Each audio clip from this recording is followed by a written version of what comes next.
Botox hiện đang là một cái phương pháp, một cái thủ thuật thẩm mỹ được yêu thích nhất trên toàn thế giới bởi các celeb cũng như là các diễn viên ca sĩ rất là nổi tiếng hiện nay, và nó cũng là một cái thủ thuật được sử dụng nhiều nhất bởi các bác sĩ da liễu trên toàn thế giới. Trong video hôm nay thì chúng ta sẽ cùng tìm hiểu cái phương pháp Botox này nó thực sự là cái phương pháp gì mà nó lại được nổi tiếng và được thần thánh như vậy, và nó sẽ được ứng dụng như thế nào trên gương mặt của chúng ta, nó cải thiện những cái vấn đề gì trên gương mặt của chúng ta.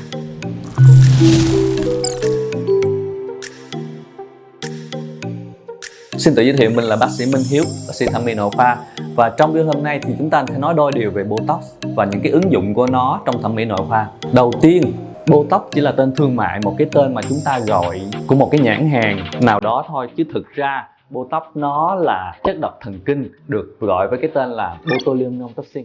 Nếu các bạn nghe đến cái chất độc thần kinh thì chúng ta sẽ hơi sợ, đúng không?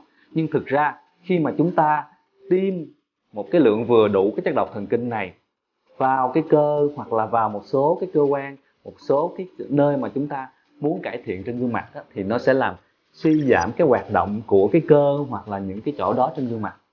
Nói nôm na là đây là một chất độc thần kinh, nó có khả năng làm suy yếu cơ khi mà nó tác động vào. Như vậy á, khi mà chúng ta tiêm một lượng vừa đủ vào chính xác cái cơ mà chúng ta muốn ức chế, thì cái cơ nó sẽ bị bất hoạt, thì nó sẽ giải quyết được những cái tình trạng do cái cơ mà hoạt động nhiều quá trên gương mặt của chúng ta. Hôm nay thì chúng ta sẽ nói tổng quát về Botox trên gương mặt thôi.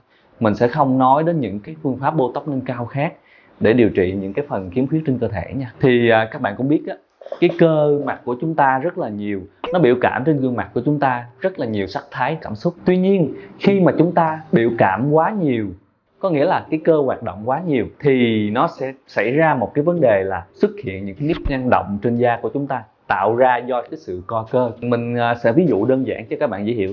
Khi chúng ta cười nhiều quá, chúng ta cười như vậy nè, thì nó sẽ xuất hiện những cái cơ mà biểu hiện gương mặt cười á, biểu hiện cảm xúc cười vui tươi á, thì nó sẽ làm cho xuất hiện chúng ta, khi mà chúng ta nheo mắt, nó làm xuất hiện hai bên đây những cái nếp nhăn, chúng ta thường gọi là nếp chân chim đó. Thì khi cái cơ này hoạt động, chúng ta cười càng nhiều và cái cười càng lâu, thì cái nếp chân chim từ từ sẽ càng rõ. Theo cái độ tuổi của chúng ta, càng lớn tuổi thì nếp chân chim này sẽ càng rõ.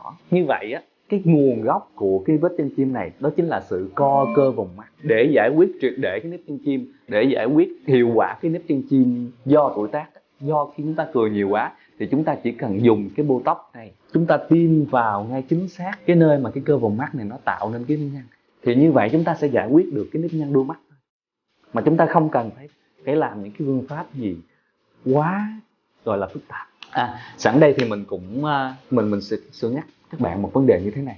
Thực ra Botox mình đang gọi cái phương pháp này là tiêm Botox để cho các bạn dễ hình dung. Tại vì Botox bây giờ nó quá thông dụng đối với các bạn rồi. Các bạn cứ gọi tiêm này là tiêm Botox, nhưng thực sự nó chính là tiêm botulinum toxin.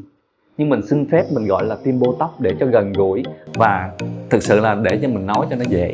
Như vậy khi mà chúng ta tiêm Botox, chúng ta giải quyết được những cái tình trạng co cơ trên gương mặt của chúng ta. Cái sự co cơ liên tục hoặc là cơ hoạt động quá nhiều trên gương mặt, nó sẽ tạo nên những cái khiếm khuyết gì trên gương mặt. Thì thứ nhất, nó sẽ tạo nên những cái nếp nhăn. Ví dụ như nếp nhăn đuôi mắt, thì chúng ta cười nhiều quá thì nó sẽ có cái vết nhăn đuôi mắt này, chúng ta thường gọi là vết chân chim. Hoặc là khi mà chúng ta tức giận nhiều quá, những người khó ăn khó ở, thì chúng ta cau mày, thì như vậy nó sẽ có những cái hai rãnh cau mày như đây.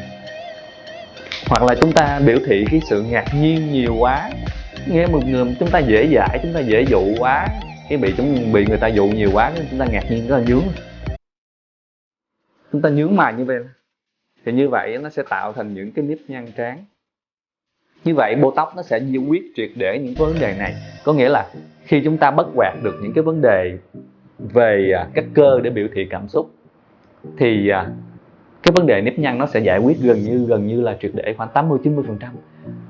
Nó sẽ không hoàn toàn được, tại vì bên cạnh nếp nhăn đó nó sẽ còn một số cái vấn đề lão hóa khác nữa. Thì mình đánh giá là chúng ta sẽ không giải quyết hoàn toàn được 100%, khoảng 80-90%, nhưng mà sẽ đạt về 100% về mặt thẩm mỹ nha các bạn. Còn một vấn đề nữa, một điều nữa, cái cơ mà hoạt động quá nhiều, nó sẽ giải quyết được bằng Botox mà rất là hiệu quả, mà mình nghĩ là các bạn mong chờ nhất, đó chính là tiêm cơ cắn. Tiêm cơ cắn là gì? Cơ cắn là cái phần cơ các bạn nằm ngay góc hàm. Thường nam nó sẽ lớn hơn nữ. Và cái cơ cắn này khi chúng ta nhai nhiều quá, hoặc là cơ địa chúng ta, cái cơ cắn nó to quá, nó sẽ khiến hai cái quai hàm chúng ta bặn ra như vậy.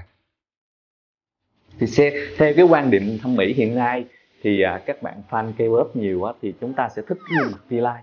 Như vậy á, hai bên hàm bặn quá nhiều nó sẽ khiến cho các bạn mất đi được một cái hình tượng V-line. Cái nhu cầu mà chúng ta giải quyết hai cái cơ cắn này, hai cái hàm bặn này rất là cao. Như vậy khi mà chúng ta bị phì đại cơ cắn, nó làm cho hai cái cạnh hàm chúng ta bành lên như vậy nè, thì chúng ta chỉ cần tiêm Botox một lần, một liều duy nhất là nó sẽ teo luôn hai cái phần cơ cắn này, và từ đó nó sẽ tạo nên V-line, gương mặt V-line cho chúng ta.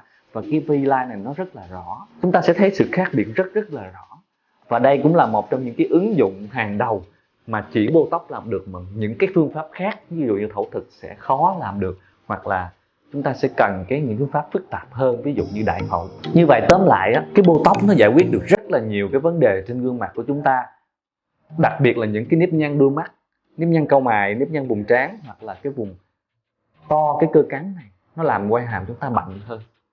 Một số cái ứng dụng khác mà cái Botox này nó sẽ giải quyết được thì hiện nay nó sẽ có một cái phương pháp gọi là micro Botox, là chúng ta sẽ pha Botox một lượng rất là rõ, chúng ta tiêm rải rác trên mặt giống như mesotherapy, tiêu rã quá vậy đó. Thì như vậy ứng dụng của nó làm như thế nào? Thì chính những cái chức năng ức chế làm liệt cơ của Botox như vậy á, nó sẽ vô tình nó sẽ làm suy yếu cơ dựng lông ở những cái lỗ chân lông. Như vậy nó sẽ khiến da chúng ta sẽ căng bóng và lỗ chân lông chúng ta sẽ thu nhỏ hơn.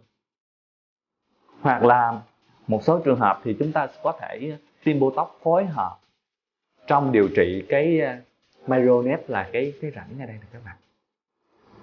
Như vậy Botox nó được ứng dụng rất là nhiều trên gương mặt của chúng ta. Vì vậy nó là một trong những cái phương pháp được yêu thích nhất bởi các celeb hàng đầu trên thế giới hiện nay. Như vậy là sẽ có một vấn đề nó xảy ra là tiêm Botox nó sẽ có biến chứng gì hay không? Thực ra tiêm Botox nó vẫn sẽ biến chứng nếu chúng ta không nắm vững được giải phẫu, cũng như là tiêm không đúng cách hoặc là không đúng lớp cho da. Tại vì các bạn cũng hiểu á, là Botox hay còn gọi là botulinum toxin á, nó sẽ có chức năng là nó ức chế sự hoạt động của cơ, hay còn gọi là liệt cơ. Vì vậy khi mình ví dụ một trường hợp nha, khi chúng ta muốn ức chế cơ cắn nè, chúng ta muốn gương mặt chúng ta V-line nè, nhưng mà chúng ta tiêm sai phương pháp, chúng ta tiêm sai kỹ thuật, thì vô tình chúng ta lại ức chế nhầm cái cơ cười ngay đây, nó làm cho tự nhiên cười méo miệng, y như là các bạn bị một số vấn đề về liệt dây thần kinh, nhiên cười mất bên, có đẹp đâu. Như vậy khi chúng ta bị những cái biến chứng đó thì có cách nào để giải quyết, hoặc có thuốc giải độc hay không, hoặc là có thuốc nào mà để kháng lại những cái biến chứng đó hay không? Thực ra hiện nay phổ biến thì nó vẫn chưa có phương pháp điều trị đặc hiệu khi mà chúng ta bị mắc những cái biến chứng khi mà chúng ta tiêm Botox mà sai vị trí hoặc là sai phương pháp.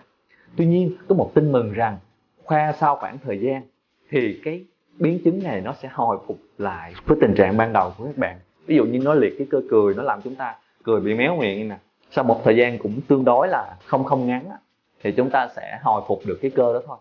Như vậy nó chứng tỏ một điều là Botox nó sẽ có tác dụng trong khoảng một thời gian nhất định, chứ nó sẽ không mang cái tác dụng lâu dài được. Tuy nhiên khi chúng ta tiêm nhắc là lần 2, lần 3 thì cái tác dụng nó sẽ càng ngày càng kéo dài. Từ đó nó sẽ khiến cho cái độ trẻ hóa của chúng ta càng ngày nó sẽ càng cải thiện nhiều hơn.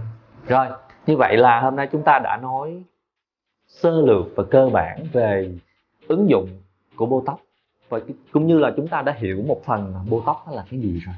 Một lời khuyên chân thành của mình là khi các bạn muốn tiêm Botox thì nên đến những cái cơ sở thẩm mỹ có chuyên môn để chúng ta được thăm khám và tiêm đúng cái kỹ thuật để tránh những cái biến chứng. Bởi vì các bạn cũng hiểu là biến chứng nó rất khó để khắc phục.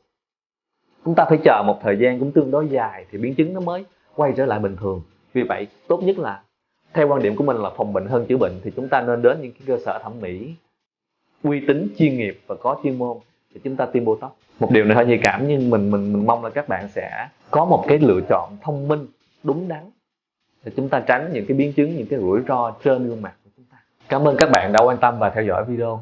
Đừng quên subscribe cũng như là theo dõi channel của mình để không bỏ lỡ những cái video mới nhất về làm đẹp. Và nếu các bạn có những cái ý kiến gì thì có thể để lại bên dưới phần bình luận, để từ đó mình sẽ làm tư liệu cũng như là cái động lực để làm những video sau tiếp theo sẽ phù hợp với các bạn hơn, và nó sẽ lan tỏa hơn, viral hơn. Và các bạn cũng có thể tham gia cái group làm đẹp bằng khoa học cùng Dr. Minh Hiếu. Mình sẽ để link bên dưới để chúng ta tạo một cái cộng đồng làm đẹp vững mạnh, khoa học và đầy đủ chuyên môn. Và trong group này thì mình sẽ chia sẻ những cái kiến thức, những cái bài nghiên cứu khoa học cũng như là những cái kiến thức cơ bản về thẩm mỹ, để các bạn tìm hiểu. Từ đó chúng ta sẽ là một người lựa chọn thông thái để tránh những cái biến chứng không mong muốn trên làn da hoặc là trên cơ thể của chúng ta. Cảm ơn các bạn đã quan tâm theo dõi video. Xin chào và hẹn gặp lại các bạn ở những video lần sau.